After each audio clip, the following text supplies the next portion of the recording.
Welcome everyone to our session at the ICTforAg conference on leveraging digital solutions and carbon finance, a game changer to engage smallholders in the transition towards regenerative agriculture. I'm Christina Tevis-Kradl of Endeavor, and I'm here also as a co-initiator of Soilify, a new solution that uses satellite data to connect smallholder farmers to the carbon market. And my colleague Michael Anthony will talk about that later on. The session has been curated by Xapa, and Rafael Hara is here and will tell you more about it in a second. I have the pleasure to run you quickly through our agenda, which is packed with a lot of interesting experts that will bring in different perspectives on this topic. I just listened to the previous session on digital solutions to shift to regenerative agriculture, which many of you may have also participated in. And financing was a big theme. Financing is one of the key enablers to scale up regenerative solutions. So here in this session, we'll look a little bit more into how we can connect the growing carbon finance market with the shift to regenerative agriculture and enabling smallholder farms to participate in that. We'll have, as I said, a packed agenda. We divided our session in two parts. We have a first section that will give you a real-life example of how a digital solution can link small farmers to the carbon market. It's Xapa's SUTI initiative, which will be presented by Christian Chauveau. And then there will be a discussion around how the pilot is working with other partners in this initiative, Johannes Mössinger of Unique, who developed the methodology, and Mr. Rodrigo from the Rubber Research Institute of Sri Lanka, who is hosting the implementation, or the implementation is happening with rubber farmers. So we'll learn about the challenges and how to advance the implementation of digital solutions in this context, and also what could facilitate the further implementation. So you'll get a little bit of a deep dive and grip on what this means in practice. And from there, in the second section, we'll dive deeper into some solutions to link small farmers to the carbon market. So we'll have Michael Anthony of Earth Analytics India, who is developing the technological aspects of Soilify. We'll have Frank Sloat, as well as Margaret Muisebelt of Rabobank with the ACON project, which is already operational and has fundraised already 2 funds, if I understood correctly, to link small farmers to carbon markets, as well as Dr. Mio Oka of the Asian Development Bank. And in that discussion, we'll look at how to reach small farmers at scale and how to structure financing mechanisms to provide the right type of funding at all levels, because funding is needed both for the smallholder farmers, but also for the implementing organizations that support them in the shift to regenerative. So without further ado, I hand it over to Rafael, please. Thank you, Christina. Very happy to be here and co-host this session from our friends from GIZ and Endeavor. I discuss with our guests how digital and financial solutions, such as carbon markets, can be a lever for social and environmental action. Just would like to thank also ICTforAg teams for the great organization before starting. So regenerative agriculture is one of the most promising concrete solutions for sustainable transformation in agricultural activities. There are many reasons for that. In rural areas, there's a strong need, of course, to fight against social inequalities and poverty in this very complicated, harsh post-COVID context. There's a need to help transform agricultural activities towards more climate resilience too. And also to act for gender action and to enable youth and women inclusion in very aging and maybe male-oriented contexts that are often happening on the field.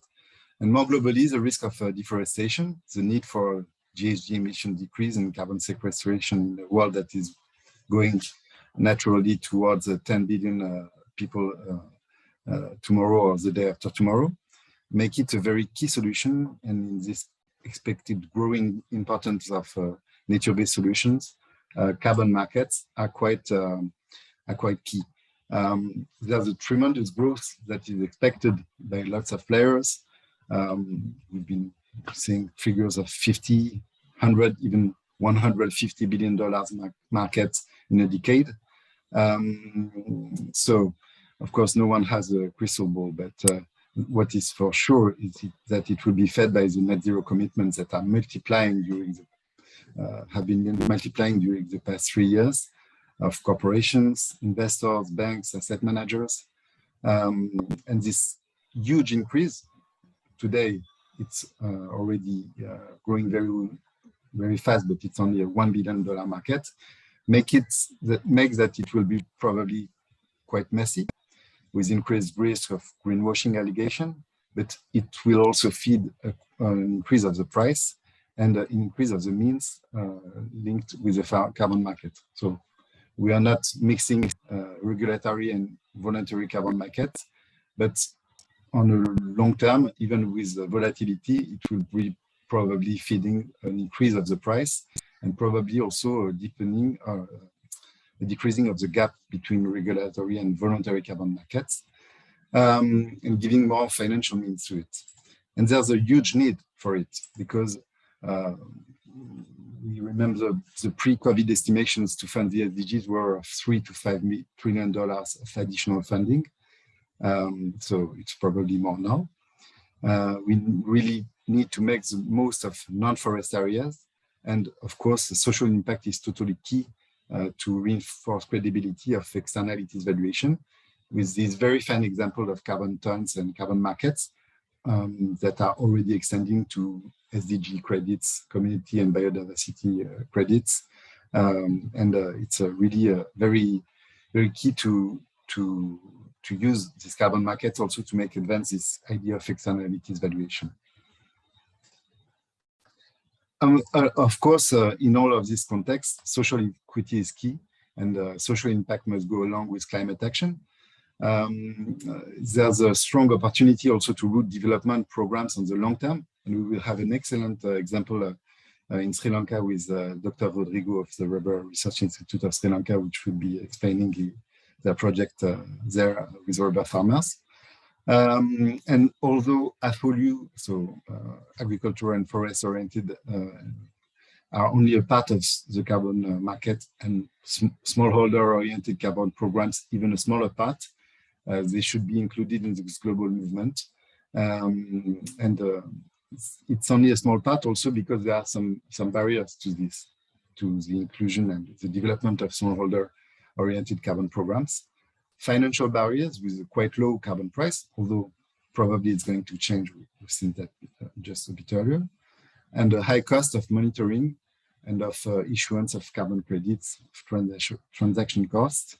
And there are also some operational barriers with uncertainty, and probably the hardest of all these barriers is the sustainable, long-lasting change of practices among smallholders. And that's, we believe, where ICT and digital solutions come in and can be a game changer in two steps. First, to make possible the initial qualification, the monitoring and the issuance of carbon credit processes, but also to make it possible at an affordable price with a risk management enabling to decrease uncertainty on the emission of these credits, but also on a second step to help retrocede, reward smallholder for their participation, either through financial reward, but also through access to services, access to products such as insurance or tools, and also in a community-based investment state of mind. So we will be discussing on how to foster adoption of practices on the long term, how to overcome these operational and financial barriers. And in this, what we believe is that we really need to have a very farmer-centric approach, a holistic 360 approach of the farm to make it possible that on a long term, adoption of practices are really and rooted in smallholders' activities. For that, we will probably need a mix of low-tech solutions and advanced solutions, and also to be able to demonstrate impact in multi-stakeholder coalition. And that's what we're gonna see in this session and discuss with our two panels. So I will leave the ground with my colleague Christian Chauveau from XAPA as well, and he will explain about our SUTI solution, scale-up training, traceability, impact. Thank you. Thank you, Raphaël. This is Christian Chauveau. I'm in charge of digital solutions at XAPA. XAPA is a social purpose corporation established out of France, but operating worldwide. And as a mission-driven company, our purpose is to create operating and investment models that perform economically well, but also drive positive social and environmental benefits. Our team has a number of expertise spanning from sustainability to finance and investments, but also information technology, agronomy, and development. And we do many things at XAPA. We advise companies on sustainability management. We advocate around SDGs, and we also create actionable solutions, one of them being SUTI, that I would like to present to you now. To set the stage, I would like you all to meet Ari, one of our SUTI program participants in Indonesia. Ari is a smallholder farmer cultivating hevea trees for the production of natural rubber. And he runs a 2-hectare family farm. As many of his peers, Ari faces a number of issues. He's flirting with poverty line. He's got difficult work conditions. He's unable to properly invest in his farm due to a lack of access to financial services.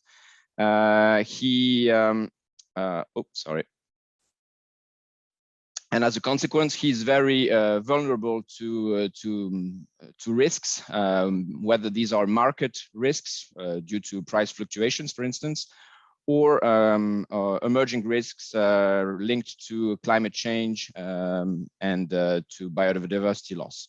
So Ari needs to adapt to be able to face these upcoming challenges, but as many other smallholders, Ari also lacks access to technical and professional training. And unfortunately, this is a quite common situation in developing countries. On the other hand, you have industrial groups who directly or indirectly source their raw materials from smallholders and who are under growing pressure from regulations and stakeholders to reduce their risks and improve their supply chain with regards to deforestation, decarbonation, biodiversity protection issues, human rights, etc. And besides, more and more public and private funders and development agencies are seeking to invest in projects that bring positive impact even down to the bottom of the pyramid. The problem is that reaching out to these hundreds of millions of Aris and smallholders in various commodities in many countries would require massive infrastructure that are not available in developing and emerging countries, let alone rural areas. And this is where our SUTI solution comes to play. SUTI, which stands for Scale Up, Training, Traceability, and Impact, is an initiative which allows to organize scalable training programs to help farmers access good agricultural practices and diversification techniques with the objective of structurally improving their livelihood and generating positive environmental and biodiversity impacts via a reduced environmental footprint. Our solution includes program design and management to orchestrate all of the required human efforts in such an enterprise, digital solutions to scale the programs in a cost-effective manner, and innovative impact-linked finance to boost the economic profitability of the initiative.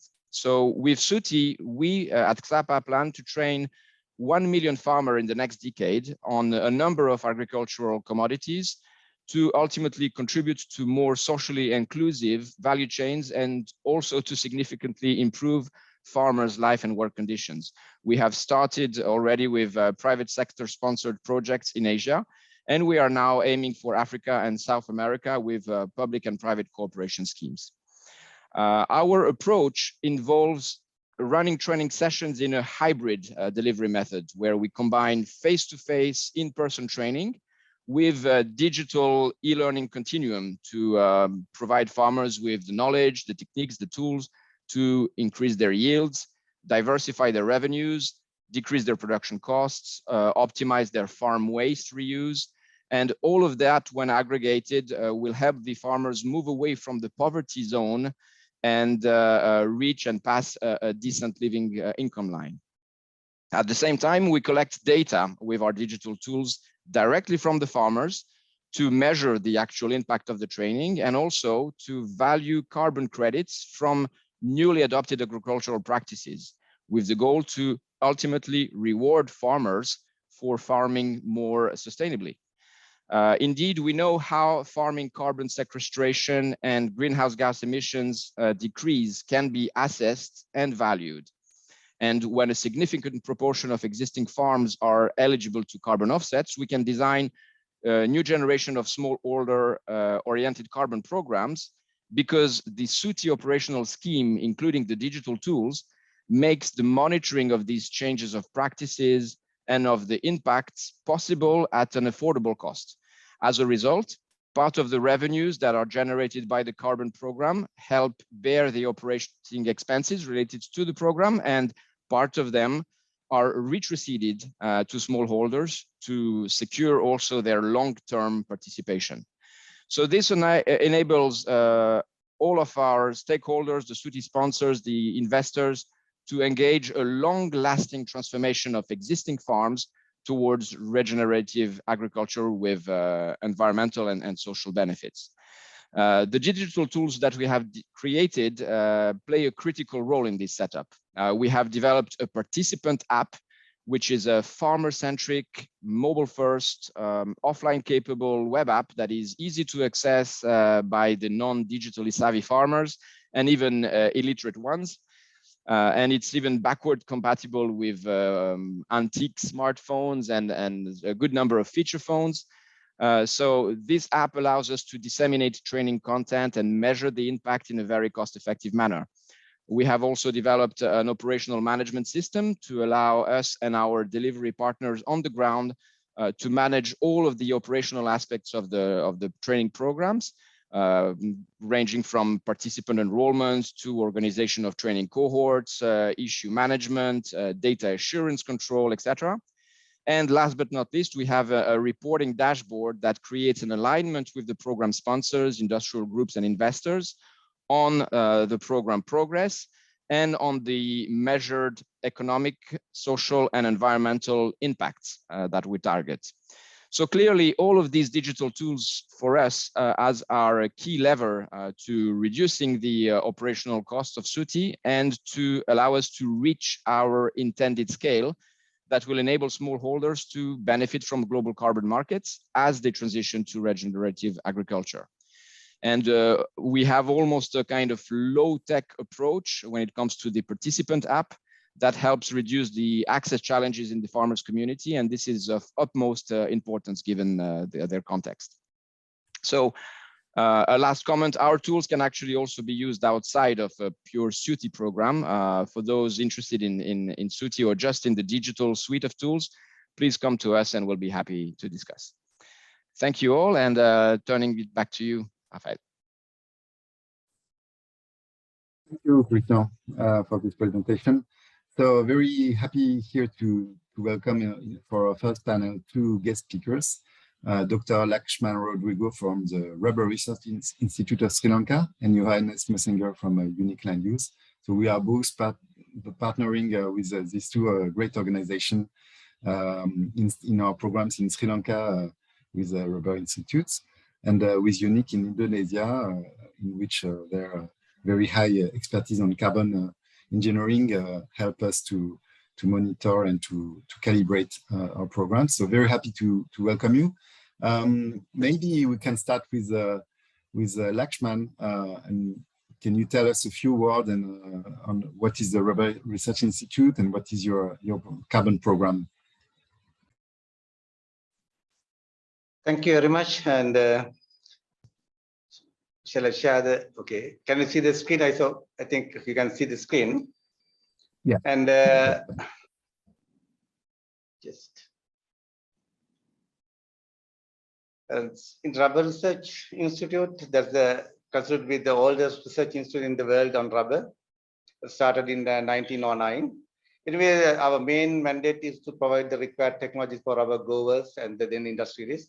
But now we are going beyond that, especially in terms of the sustainability, especially assisting to develop the green Sri Lanka, especially as you all know that in last Glasgow, the COP26, that means Sri Lanka even committed to be a carbon neutral country by 2050. And also we have committed to increase our carbon sequestration capacity through the forestry about by 7% by 2030. Therefore, as a government institution, the Rubber Research Institute, with all other stakeholder organizations on rubber, we are geared to support that, especially being the carbon neutral country, and being the next step will be the first step would be the Carbon Neutral Institute. Anyway, especially in doing so, we have targeted, first our target is to especially to improve the livelihood of our poor farmers, especially in non-traditional rubber growing areas. Because rubber initially been confined to the traditional metropolitan areas close to the Colombo city in the western province. But again, due to land limitation in that area, in addition also, we want to improve the livelihood of the poor farmers, especially in the most impacted zone, we call it Monragala, then the Ampar districts, 2 districts. That's what we are targeted at the moment. Anyway, we are going to expand that to the other poorest district in the country as well.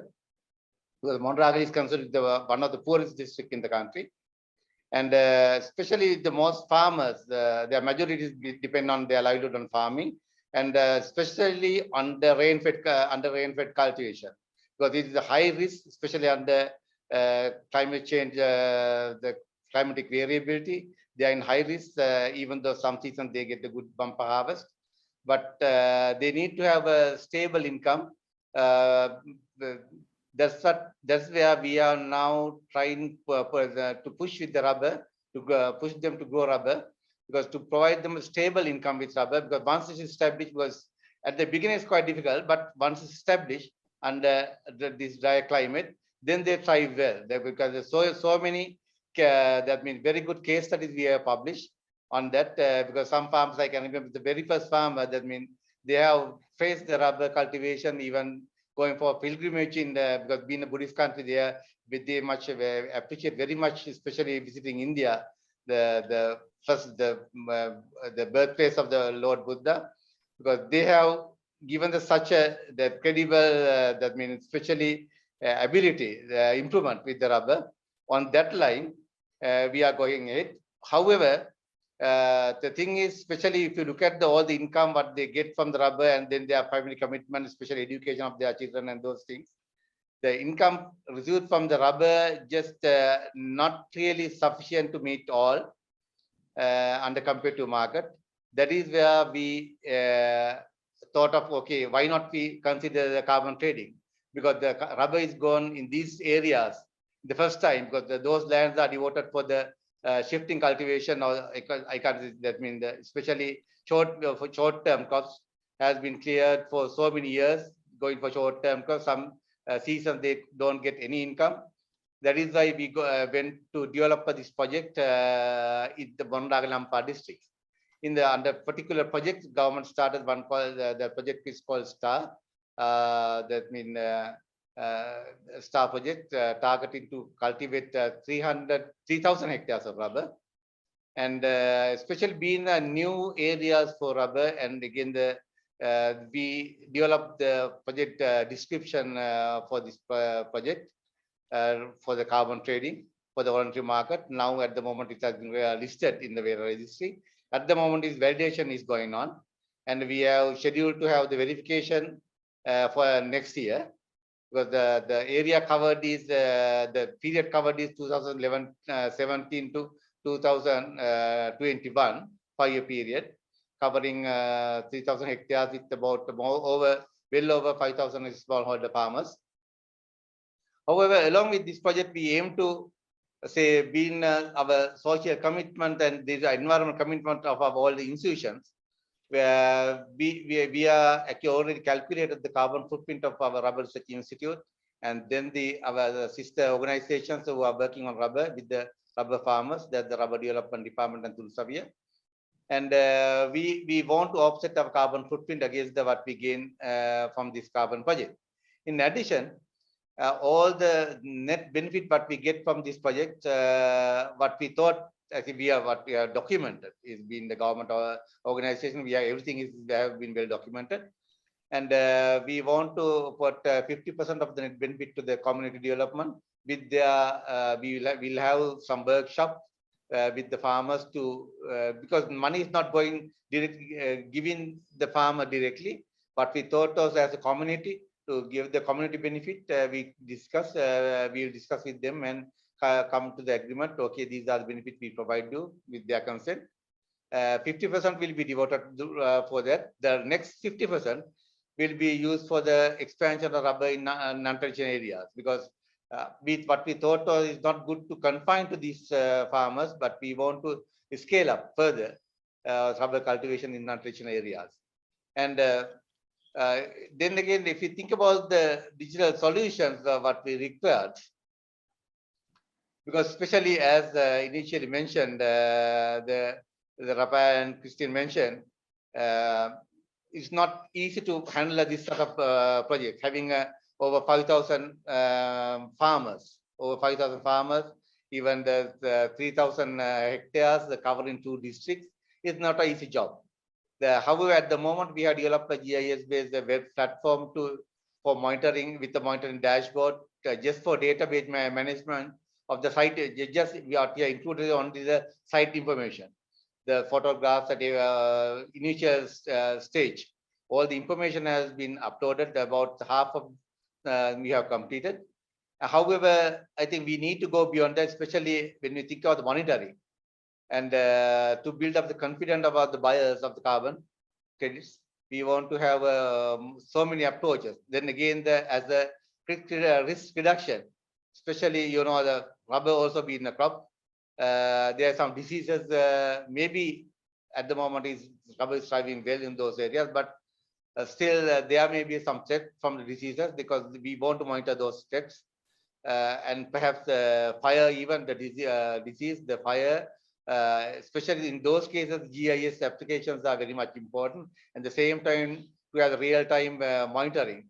The ICT will come in, and that is very much important. Then again, in addition to give the extra benefits, in addition to the carbon fixation, because we know with our scientific observations, the publications, what we have made, we know that there's so much benefit, environmental benefit we get from with the rubber cultivation compared to the seasonal crop cultivation, especially temperature reduction in the area, the surface soil moisture, because the small scale experiments we have observed that those have been published.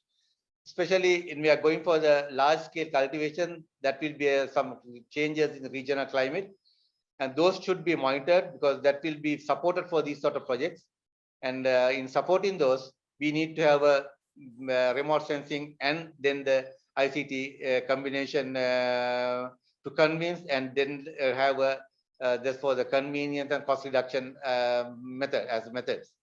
In addition, especially because as you know, the carbon credits will depend on how the plants grow, and therefore the plant growth should be monitored continuously. For that, again, we have to we are planning to develop some models, image analysis, especially our extension officers.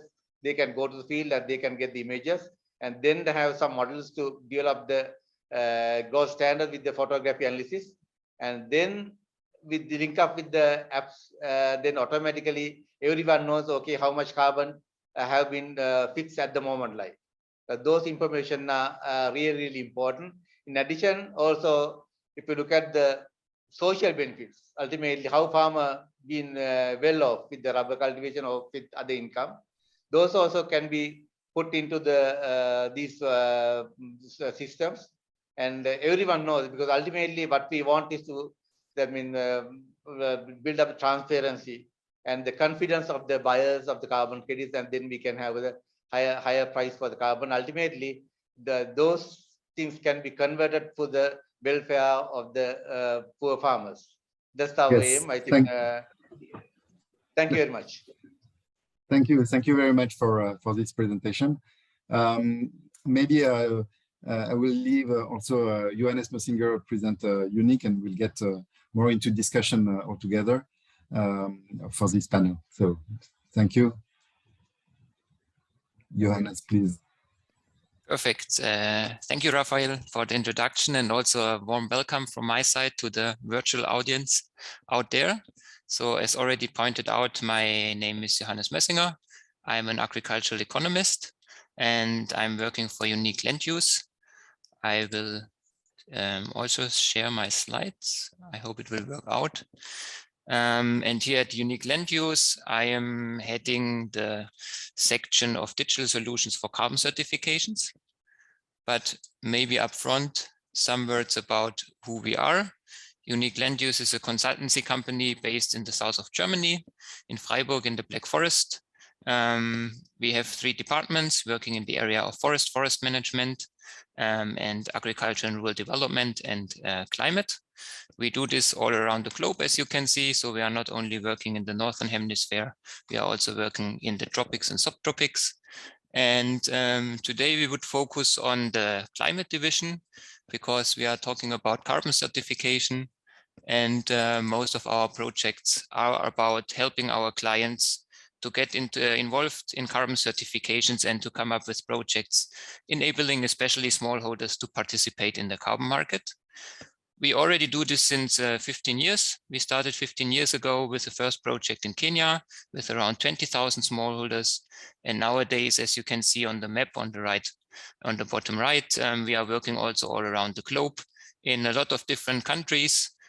So far, we have done 37 projects, and on the top left, you can see the carbon credits we already obtained and which are verified by different carbon standards we are working with, for example, the gold standard or the Vera standard, which might be familiar already to some of you. How does such a kind of project we are supporting typically looks like? You have seen that we worked in the area of RED, but also in the area of SALM. SALM means Sustainable Agricultural Land Use Management, and then also in the area of agroforestry projects. One typical project we are working, for example, at the moment is a project we do together with the Livelihoods Fund and a local NGO in Rwanda, which is called ALCOS. There we are working together with around 30,000 farmers, planting 3.7 million trees, but also working on the aspects of soil carbon, where we work on sustainable soil practices. And the objective here is to sequester 2.2 million tons of carbon. These numbers are somehow important to have in mind, maybe also at this stage, because if you would like to certify a project, this also comes with certain kinds of costs. And if we talk about 2.2 million tons of carbon and 30,000 farmers, this is a size where over 20 years we have then enough money for covering also all the costs related to carbon certification. Yes, and Johannes, so maybe yes, maybe we can get also to this to show how ICT solutions can help monitor and master control that cost, but not only cost, also uncertainty on that are sometimes linked to smallholder-oriented carbon programs. Exactly. So this would have been exactly the next slide. So Raphael, thank you very much for this question. So thinking about the normal project life cycle of such kind of certification project, you start with a feasibility and then a project development plan. And if you have succeeded with such kind of thing, then of course you go into the project, you step in as soon as is it validated by the standards. And then the actual challenges are coming then normally up, that if you imagine you have 30,000 smallholders and you have to monitor them over 20 years, you need a very good database to understand who is still participating, who is cultivating what kind of trees, what kind of sustainable land use practices are done on which plot. And that's where we're also working in this area. So principally, we help the projects to simplify data collection, simplify data analysis, and to simplify the monitoring of such kind of projects.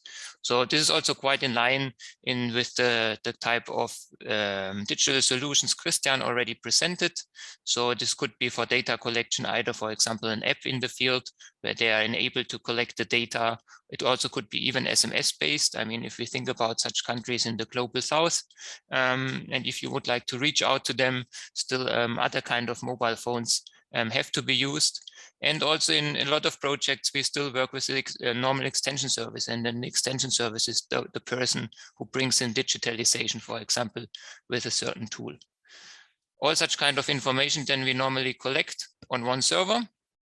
On this server, then we can analyze the data and provide the analysis which are needed, especially for the project itself to run successfully the project. So they have a monitoring platform, as you can see here on the bottom right. So even staff themselves, they can see what they have done in the field.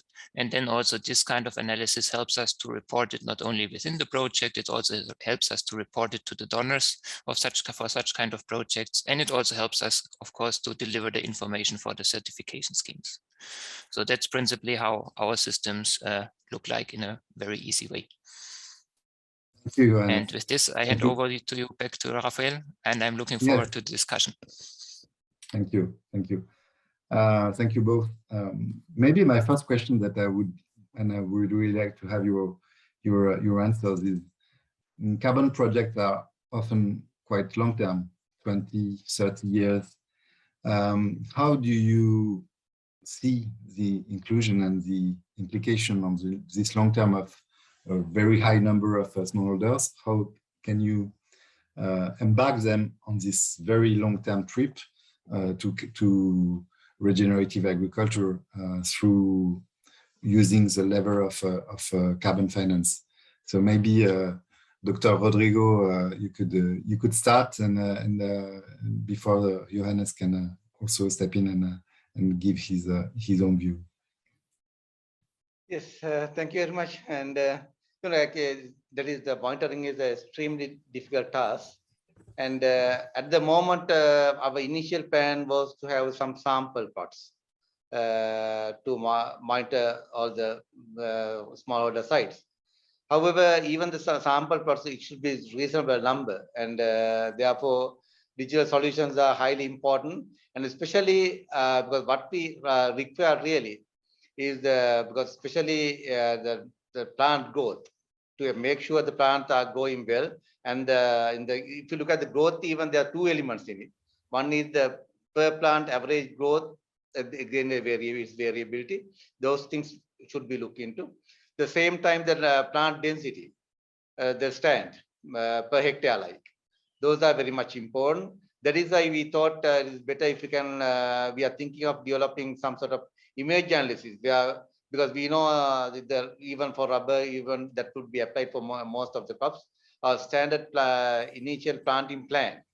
Because knowing that dimension, how the plants are kept on the ground, and then with the photography image analysis, perhaps we can develop a model to assess how much carbon in the tree. Because at the moment, even with the growth parameters, we have published in the cited journals the how amount of carbon fixed in the rubber trees. Having those publications, the next step would be to have develop that sub model and link with the app, where the stakeholder can see how much carbon at a particular time will be in the project. And that would be the, I think, most important one, I suppose, because otherwise even the monitoring, even the physical, even convenience side, even is very, very difficult and highly costly. And again, it's not transparent even because it can be documented. But to improve the transparency, we need to have this sort of approach.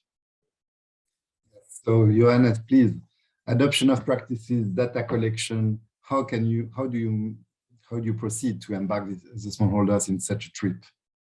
Yeah, especially for rubber, what we thought that our plan is, because especially in these areas, even in the government side, coming under rubber development department, they have the extension officers. We call rubber development officers. They are working with the rubber farmers, and our plan is to get all these data. At the moment, even the planting also done in that manner with their collaboration, and we do all these assessment with the rubber development officers in the rubber development department, and especially when you're going for digital solutions, and we can provide these apps and all these tools to the extension officers, and then to the farmers as well, and then the extension officer will be the link interface between the farmers and the researchers, of course. Thank you. Maybe Johannes, and after we'll have another question, but then we really need to leave the ground for Christina and the rest of the speakers and the guest speakers. Johannes, please.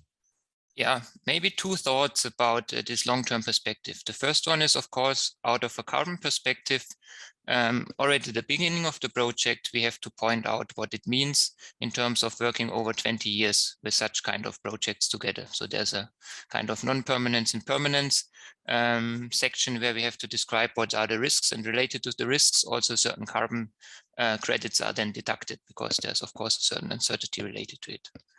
Like, this is how technically this is tackled. And then the second thought from my side is, like, how do we deal with this 20 years projects and with the perspective of carbon?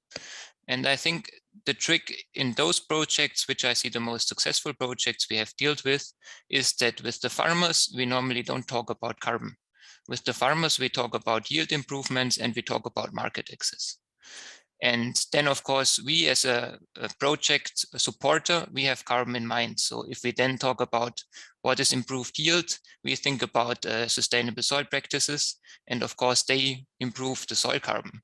But this is like a second effect. And the same also with improving yields and market access. We think about species which then, of course, or agricultural systems bring more carbon on the ground, agroforestry systems, for example. And working in such kind of way with the farmers together facilitates that we have more successful projects. That's one aspect. And the second aspect, which is also here important to mention, is that in order to do this, we need an extension service. And with the carbon funds, at the end, we pay the extension service. We don't pay the farmer. The farmer is gaining because he has a higher yield or better market access. And that's why he or she is motivated. And with the carbon credits, then we pay the extension service, because we also still believe that this face-to-face contact is quite important in the field. And additionally, a third thought, what is also quite important is, as it is required to collect a lot of data from the farmers still in the field, I think this also gives us the opportunity to really sit together with the farmers and to work with this kind of data with the farmer. Because at the end, this is data which the farmer also could be made aware of, and where he or she could then improve farm management, being aware of such kind of data and translate this into the cultural circumstances. Thank you. So, of course, you need to have a global approach and to bring more value than what the carbon credits can represent, because even with very high carbon credits prices tomorrow, it will not be enough it can only be a complementary revenue. And depending on the type of carbon credits processes we choose, if we need investment, we don't need investment. That's one just thing I'm sure as a second panel will discuss how to finance it. Probably this global approach and to bring a general services and value services to the farmers are key to embark them on the long term and to induce this change of practices. So thank you both very much. We have to leave the ground to Christina and the rest of the speakers. It was great having you, and I'm sure the audience has been very interested by your two presentations and answers. Thank you very much to this first panel. It's a really good start to see how this was implemented in Sri Lanka and to get a taste of the complexity of implementing such a program and linking the global carbon market with a good size of small farmers in the field that need to change practices. So really nice to see also the details of how this management system looks like. Thank you for that. We're moving on to the second set of presentations where we have a couple more presentations for you on different solutions that use satellite data to monitor increase in biomass, increase in soil carbon, and thereby aim to make a link between changing practices at the smallholder level and the global carbon market. And we'll first just give you a little glimpse of each of these solutions and then go into a discussion on the financial markets and what financing is needed at each level. So we start with Esti and Frank Sloot, please. Good morning, good afternoon, good evening, everyone. Thank you for joining us, and I'll share my screen so that you can see the presentation. Okay, I hope this works. Everyone sees the large screen. So as SD, we're working on what we call ecosystem services for smallholder families. And when I talk about we, I mean a number of organizations. So SD in combination with Spatialize and VA Impact. We are three organizations working on this together with the help of GIZ. And what we are doing is we're focusing on what we call ecosystem services, and ecosystem services are services related to sustainable soil management, healthy soils, and often referred to as the sequestration of carbon within the soil, but also the increase of water holding capacity of the soil, and obviously one of the most important elements also is the increase in biodiversity, and especially soil biodiversity. The objective that we have is simple but very challenging at the same time. It's helping smallholder families increase their income by fighting climate change. Well, wouldn't it be great if we could make a combination of the two? We think that is possible, and it is possible by applying sustainable soil management practices.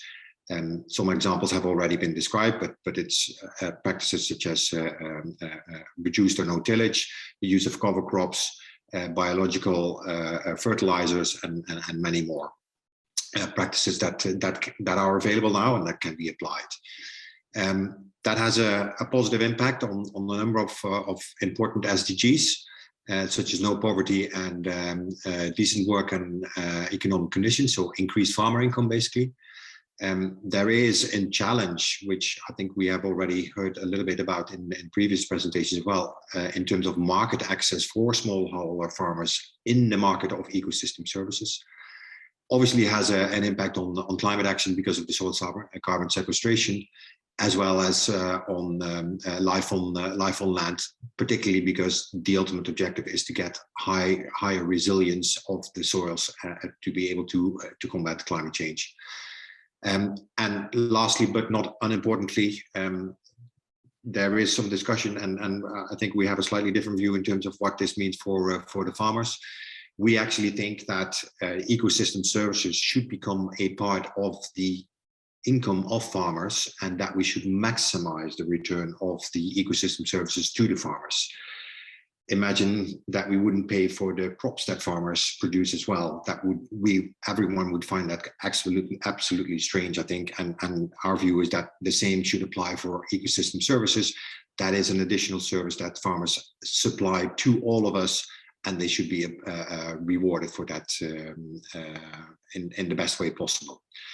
Now, what we have done is we have studied, let's say, the market as it is today, and basically have come to a number of conclusions. And it's a little bit black and white. I understand that there's a lot of gray areas here as well, but a little bit black and white. If you look at the current market for ecosystem services, then the market is very much manual in the sense of it's a project-based market. So you need to have separate projects that need to be certified, each and every one individually, to get approval to, for instance, trade carbon credits. That basically means that it's complex and that it requires a high volume, so a high acreage in terms of the project to be able to spread the cost. I think something that that was told previously as well. Also the additionality, that so the ability to be able to trade carbon credits means that you need to do something different from what you have done in the past. It's very much based on farming practices. And with that farming practices, obviously it's very good, and farming practices need to be changed because you want to get to a regenerative farming practices that need to be applied.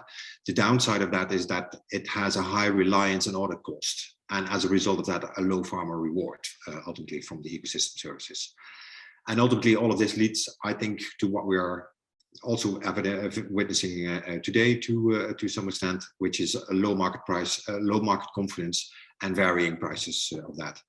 So we would like to change that, and that's what that is what we're striving for, and what we think a mature market could look like is something like this, which is instead of having project-based certification and approval, we would like to have a platform-based certification and approval, which basically means that we have a platform that has all the protocols automated and all the qualification for which a project needs to be done automated in such an extent that a project can be certified as a result of that. The result of that is that you have the certification cost on the platform and not on the individual project, which gives you a huge opportunity to decrease cost. Secondly, we would like to move away actually from the farming-based practice, the practice-based approach to what we call a result-based approach. So we want to measure the actual stock increase in the soil, and on the basis of that, create carbon credits and trade those carbon credits. We think that that can lead to a low compliance and audit cost, because it's based on automation, and for instance, remote sensing is one of the important elements that we use for that. And with that, we think we can get to a high farmer reward, and ultimately that should lead to a high market confidence and stable prices. Preferably, we would like to also introduce local trading for local parties, because we think that that can provide a premium price. Now, obviously, as this is ICTforAg, and as we think that the mature market, it also requires a digital solution associated with that. What you can see here on this slide is, let's say, a simple conceptual representation of the digital solution. And I touched upon some of the elements before. So the starting point basically is the protocols or standards or methodologies that are being used, in which we need to make sure that it covers everything that a farmer does, and that usually means both soil sequestration, as well as some agroforestry, as well as greenhouse gas emissions that need to be included there. Those should be automated in the farmer administration platform. Farmers can then apply on that platform. The project that they want to do, or the changes that they want to make, are verified in accordance with those standards, and if that is approved, then the farmer is actually administered on the project, and there is a contractual agreement between ourselves and the farmer. Now, obviously, on the other during the project, we use, and at the start of the project, we use a number of what we call evidence providers, because if you want to be result-based, you need to make sure that you have a very good estimation or measurement of what the actual result is. So there's basically three main sources that we use for that: three greenhouse gas emission data, which is done at the baseline and on an annual basis. Then we use what we call a soil stratification and soil sample approach, which is basically looking at and using satellite imagery as well in terms of establishing the soil condition and defining where to take soil samples in order to get to a 95% reliable baseline. So we do that at the baseline, so at the start of the project and each year. And then thirdly, we want to use remote sensing to create SOC, soil organic carbon prediction maps, which basically tell us, okay, what is the increase that we're seeing in the soil organic carbon, let's say in between the two soil sampling periods that we have. But ultimately, we actually think that there is potential for remote sensing to actually replace potentially the soil sampling activity altogether. I'll get to that in a little bit further. Based on that evidence, then that is fed back into the platform. The platform then issues the carbon credits on the marketplace, trades them with buyers, obviously, and then once that is done, there will be a retirement of the carbon credits and a financial settlement with the farmer, obviously. Now, lastly, and then I'll hand over. This is we're talking about remote sensing, and everyone's interested in how remote sensing works, and perhaps Michael will get into a little bit more detail after this as well. But this is, let's say, basically what we're looking at. So at the bottom, you see, let's say, the 20-year horizon that was discussed before, and the increase in soil organic carbon content during those years. So what we're doing right now is we're using soil sampling, and we will continue to use that over a couple of years. But ultimately, we would like to replace that with remote sensing and satellite monitoring. And the satellite monitoring is basically using a number of different parameters, such as reflectance, climatic, morphometric. Basically, what is the elevation, is it mountainous or not? These type of elements, and biological parameters as well. And the amount of data that's been collected is quite complex, and the relationships between all of that is very complex as well.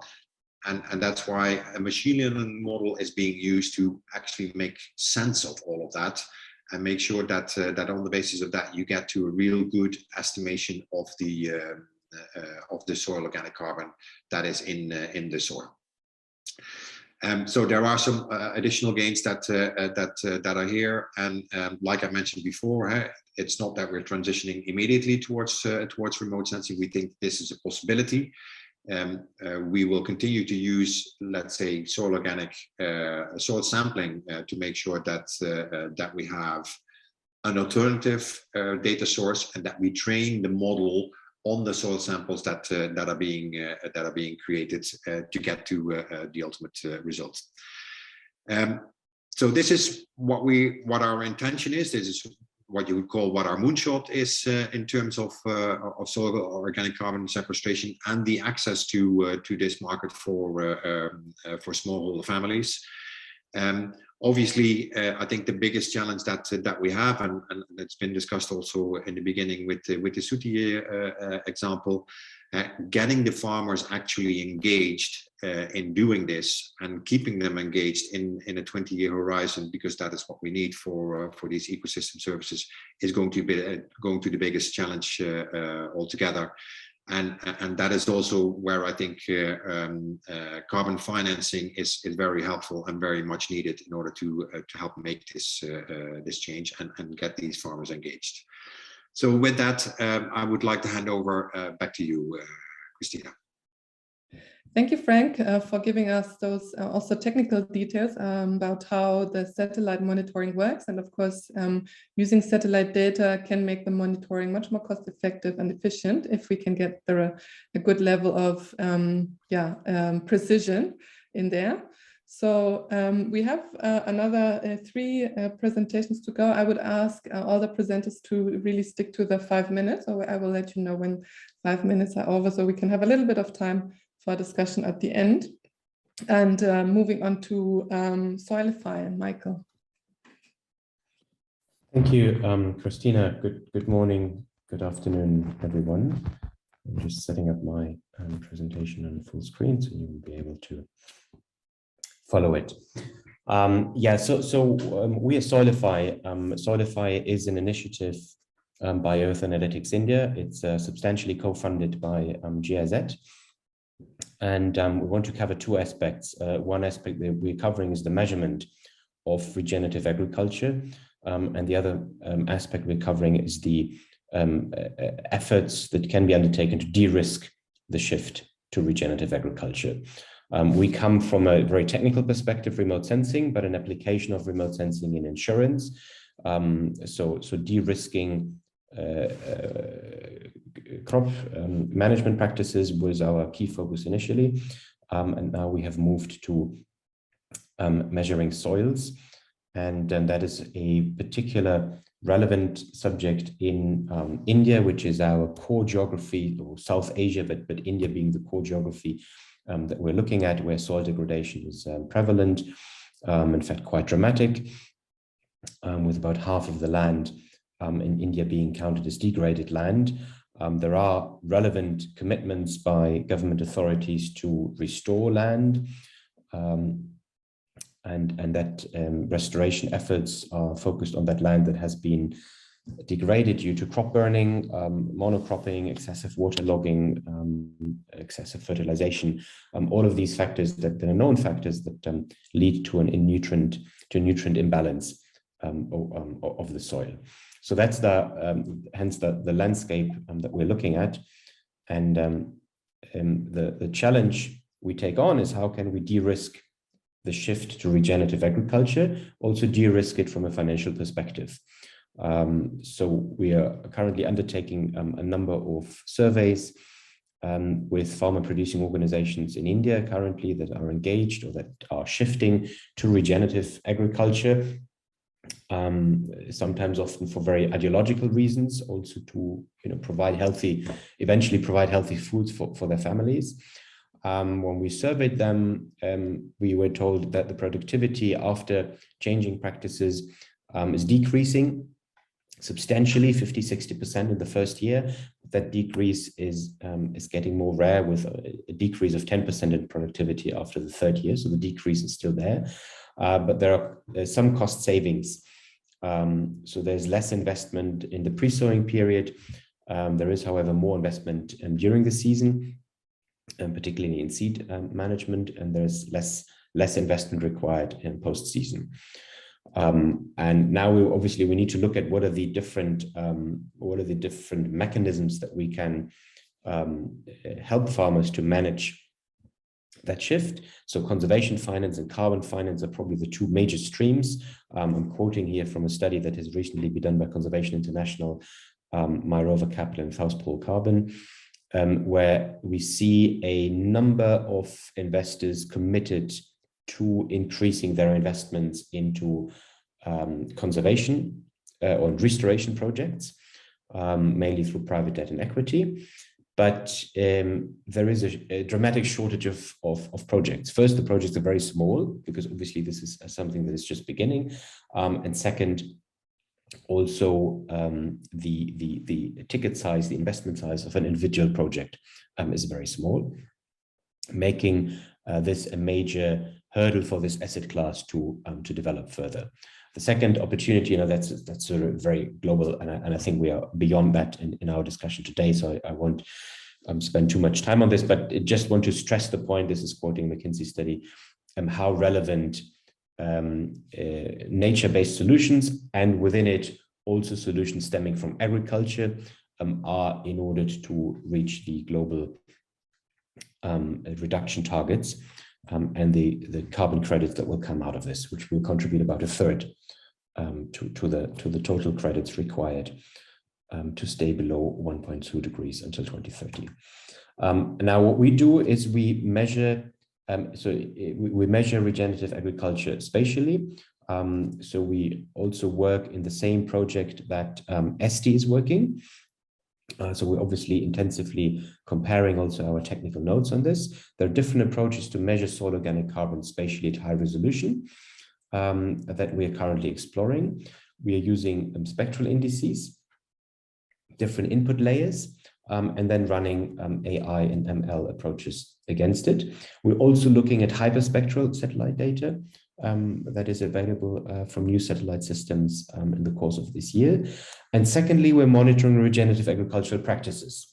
and then seeing if we can derive from those practices through models to determine the soil organic carbon content. I think I'll stick to my 5 minutes, so I'll leave it here. You find more on soilify.earth, which is our webpage.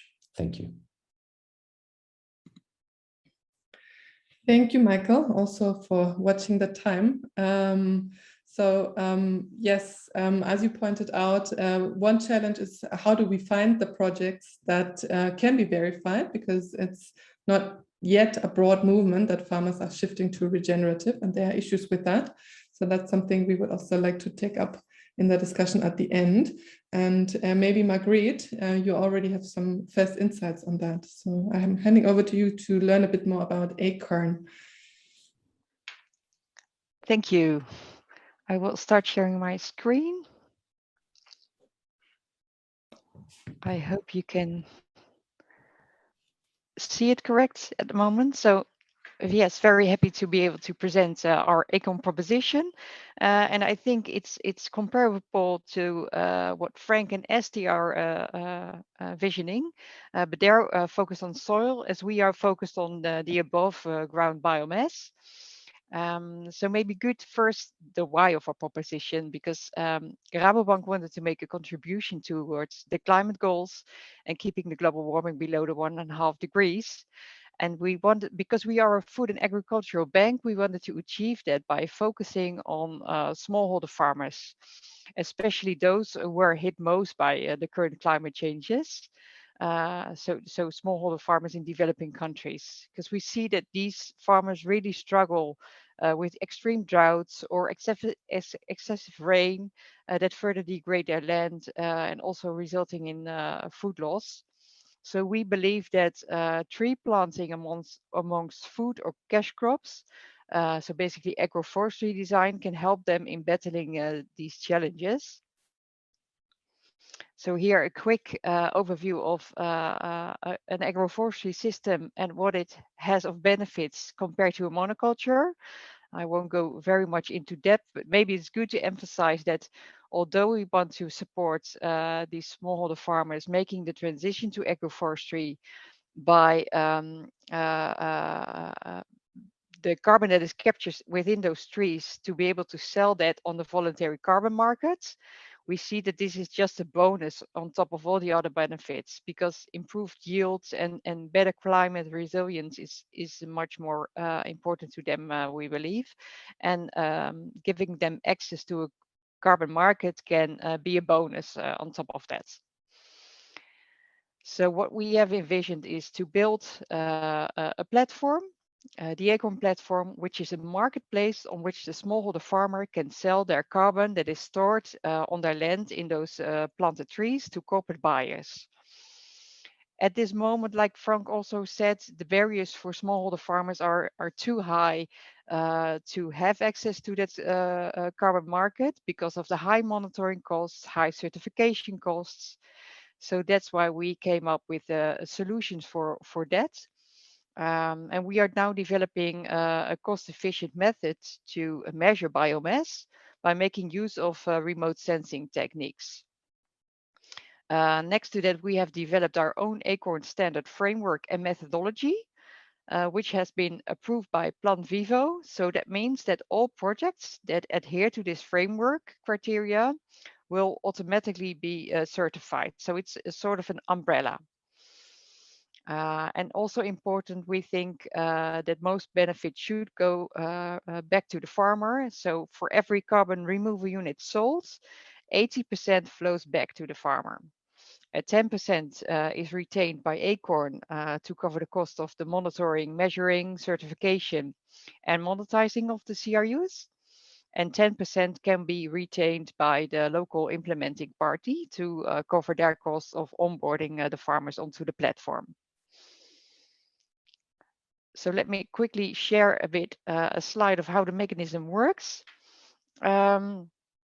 So currently we have around 10,000 farmers already onboarded to our platform. And our first 2 batches of CRUs, carbon removal units, have already been sold to Microsoft, who is our launching customer, but also a second batch to Standard Chartered Bank. So how does it work? We have developed our own algorithms and working together with satellite parties, improving continuously our models through machine learning, artificial intelligence, but also by collecting ground truth data so that we can get a more accurate prediction of the biomass on the plot of the individual farmer. We have our own in-house remote sensing team with data specialists, and they work with the satellite partners to develop further improve the algorithms. So like I've mentioned before, our local partners are very important to us because they provide the technical assistance to the farmers to help them implement a proper agroforestry model. They also do the farmer selection and they check all eligibility criteria.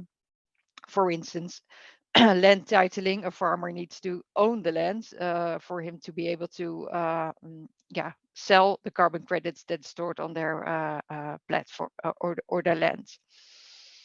So what we do, the local partners collect all the data that is then onboarded into the platform. And once we have the polygons in the system, we can remotely measure the biomass that is on that plot. And then we generate it into CRUs. So we can measure the delta in biomass measured, and therefore we are selling as exposed credits. We also retire these CRUs immediately into our own blockchain register, and they have a durability period of 20 years. And we also keep a buffer pool in case of any reversals happening.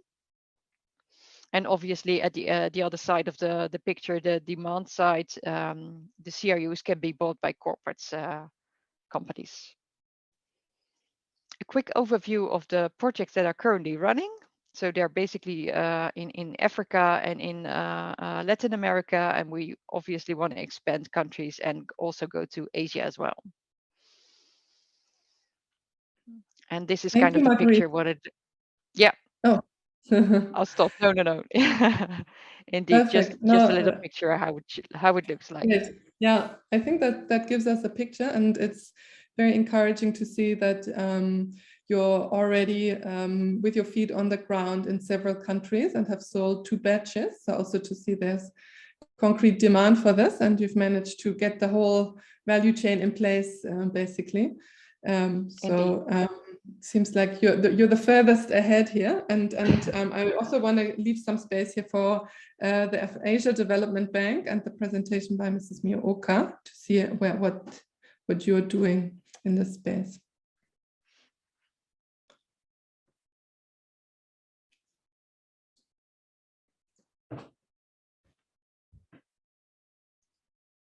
So let me share the screen. Is this something visible to you now? Okay. Yeah, all good. Okay.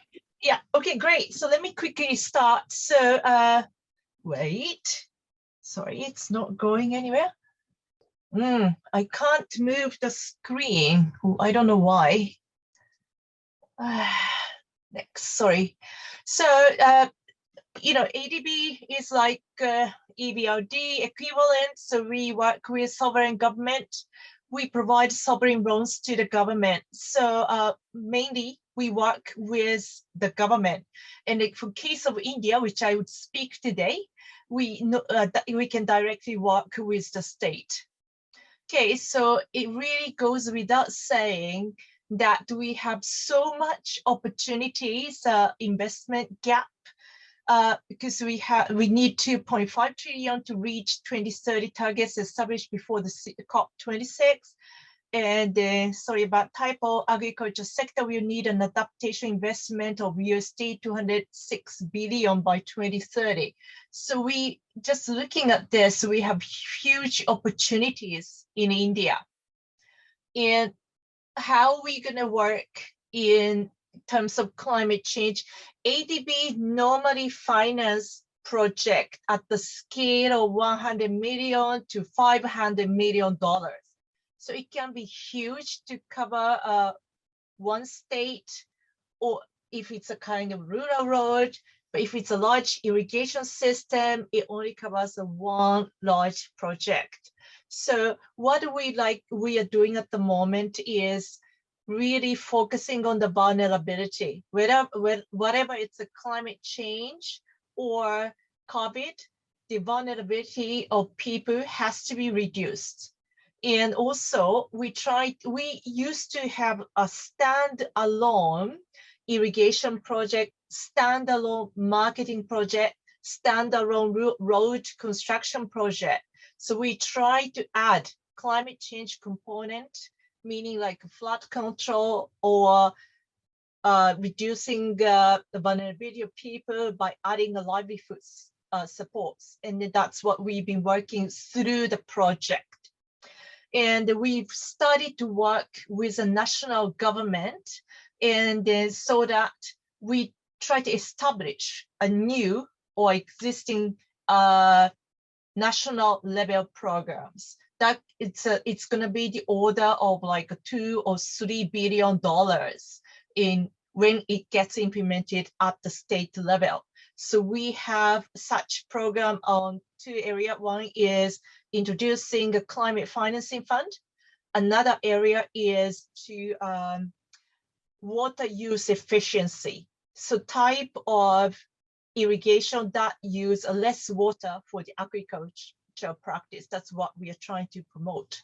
And also, of course, we need to start working in dry zones like Rajasthan, work on the drought management as well. On the innovation, I'm just going to move to the next slide so that you can look at it. Sorry, I don't know why it's red. So what we, as I discussed, so please keep this confidential because this is under discussion with the government. So we try to propose a new climate financing facility to catalyze the climate financing. So we are in discussion with NGO Foundation and to establish special purpose vehicle. And then that will finance grant, long-term debt, and convertibles in some of those climate-related projects. Another one is there's an NABARD. That's an governmental agriculture bank in India. So we want to go back. We want to establish an impact investment fund, and that's more to finance the venture capital NGO banks and projects. And of course, the issue that I'm going to talk in the next slide, so this is a nutshell, but this is really for the information because this is under discussion. So please, if you can keep it to yourself, that's appreciated. And the challenges here is the problem about India, even when we talk about this climate financing facility, too much funds available, too many facilities available. Governments say they don't want it anymore because they're concerned about how they're going to spend it. So the problem is absorptive capacity. And also a lot of climate solutions, as you saw, they are nature-based solutions, right? They're not going to be, it's going to cost a lot more if we construct the concrete walls. 2 billion can go easily, but that's not what we are looking at. So we are looking at the 10 million, 5 million tiny little project that's going to be very challenging to implement. So the government find it very challenging to spend that much money. And also the problem there is there seems no mechanism to collect data and count on the country's contribution towards nationally determined targets on the climate change. And also, when we talk to the government official, they always say, okay, but it's great, but what do you mean by adaptation project? What are the actual adaptation projects? So we still have to go through the, how this is what we mean by adaptation. That can be counted towards adaptation. So we need to spend a lot on the capacity building. And also there's a sort of cultural issue there. So when we talk about particularly this carbon sequestration, the government officials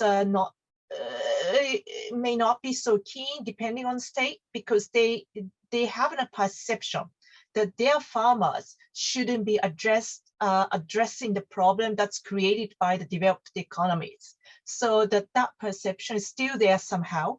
So again, we need to have a good conversation with the government and also farmers so that they can understand what we are aiming at.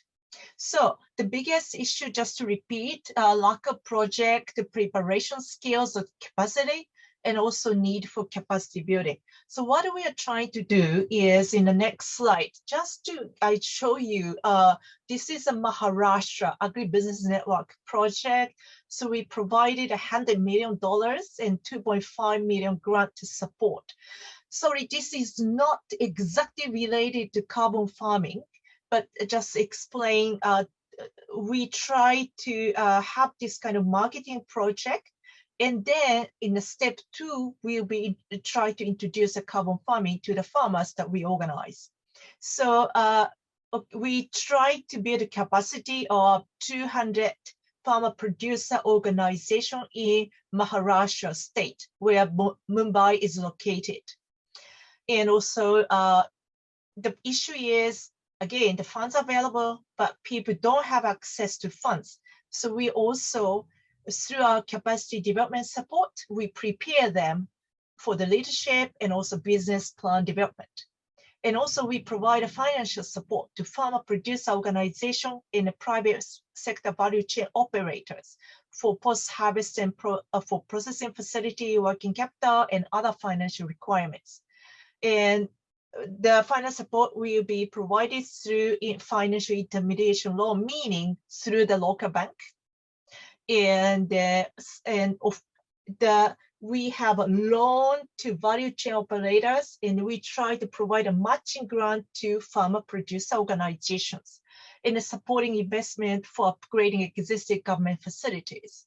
And what I want to, and that's, I think this is the end of my presentation, but just listening to others, I'd like to point out 2 areas because, you know, I'm very happy to hear a lot of examples, but it has to be mainstream. Particularly in India, we have thousands of pilots going on.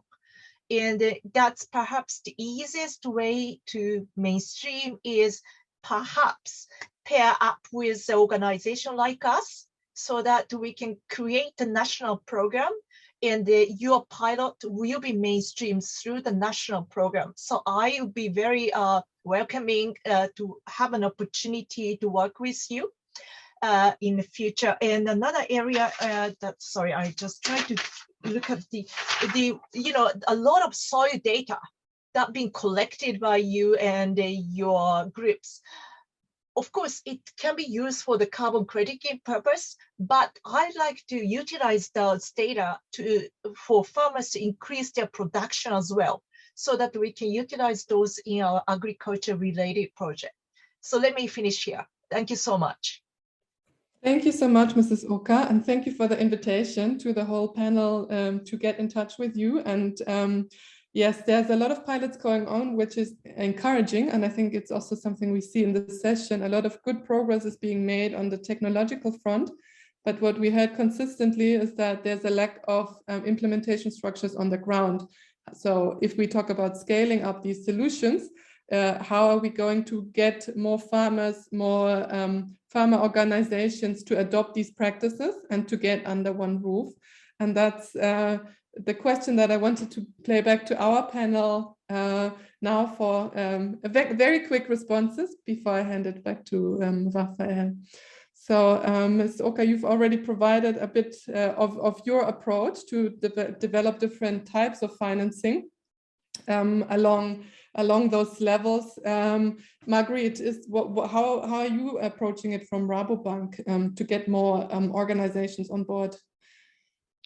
Yes, thank you. Very nice presentation, Ms. Oka. Maybe it's good to be clear that Acorn is the platform only, and it does not provide the financing to the local farmers, because we are a commercial bank and we cannot reach those farmers in these countries. So what we now tend to work is a lot with our local partners. That can be an NGO or a cooperative or a producer organization. They typically receive the funding and then on-lend it in kind to the farmers. basically that last mile is very difficult to reach. And what I see also in the market, there's a lot of funding and a lot of climate finance funds available. But when we look at our projects, the criteria often exclude our proposition because, for instance, NGO are not eligible, or the ticket sizes are too small for our pilot. So that's really a struggle to find proper matching. And at this moment of time, we can match projects one-on-one with potential financiers, but at scale, we would need solution that does provide funding for all these types of projects. So designing eligibility criteria is I think very important. And also, how can we reach that last mile towards the farmer and make it also financially interesting, of course, because if you were to disperse very small ticket sizes, I can imagine handling costs would be way too high, or interest rates would be also too high. So that's a real challenge, I think.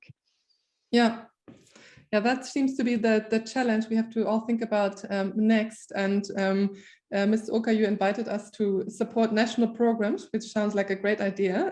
If the Asia development can push that, much appreciated. We're getting to the end of the session, so I want to hand it back to Raphael to wrap up and synthesize what we've heard today. Thank you, Christina. So thank you all for your presence. It was quite passionate. Thanks to our distinguished speakers, to the ICTforAg team also for their great organization, and to the audience for the many questions. As I was saying, it was really passionate to see all these operational and financial initiatives to overcome the barriers, to embark the first mile and the more than 500 million of small farms in the world, feeding more or less 1 out of 4 human beings.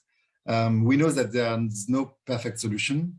We are all trying very hard, I think, but the emergency make it absolutely necessary to continue and to think about scale, and to think about embarking this first mile with a very farmer-centric approach. So maybe 3 things that have been said that very interesting.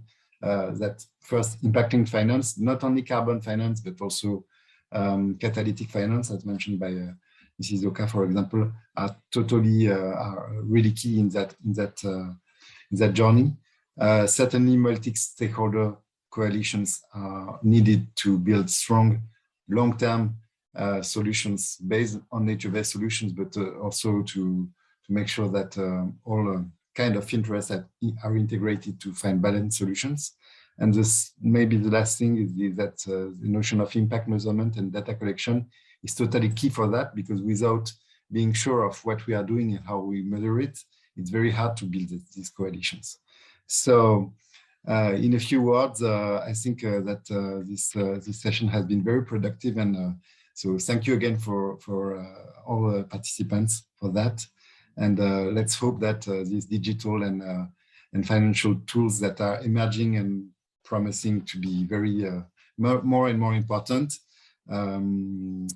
can be used for the greater good, and to embark these rural populations we all care about. Thank you very much.